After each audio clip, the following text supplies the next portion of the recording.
চলতি বছরের প্রথম 6 মাসের ডলারের দাম 10% বেশি কমেছে, যা 1973 সালের পর সবচেয়ে বড় পতন হচ্ছে বলে মনে করছে অর্থনীতিবিদরা।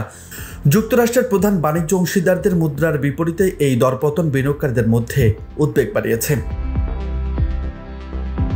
বিশেষজ্ঞদের মতে প্রেসিডেন্ট ডোনাল্ড ট্রাম্পের একতরফা বাণিজ্য নীতি, বাড়তি শুল্ক আরোপ এবং মূল্যস্ফীতির সম্ভাবনা এই তিনটির বিষয়ে ডলারের উপর প্রবল চাপ সৃষ্টি করেছে। এতে আন্তর্জাতিক বাজারে যুক্তরাষ্ট্রের অর্থনৈতিক বিশ্বাসযোগ্যতা নিয়ে প্রশ্ন উঠেছে। শুধু আমদানি ব্যয় নয়, ডলারের পতনে বিনিয়োগ আয়ের হিসাবও বদলে যাচ্ছে, অর্থাৎ মুনাফা কমে যাচ্ছে রূপান্তরের সময়। অন্যদিকে ইউরোপের ইউরো স্টক্স 600 সূচক ডলারের রূপান্তরের 23% পর্যন্ত বেড়েছে। ফলে মার্কিন পেনশন তহবিল ও বিনিয়োগ প্রতিষ্ঠান এখন যুক্তরাষ্ট্রের বাইরের সম্ভাবনা খুঁজছে। বিশ্লেষকরা বলছেন, বিনিয়োগকারীদের আস্থা ফিরে না এলে ডলারের অবস্থা আরও খারাপ হতে পারে।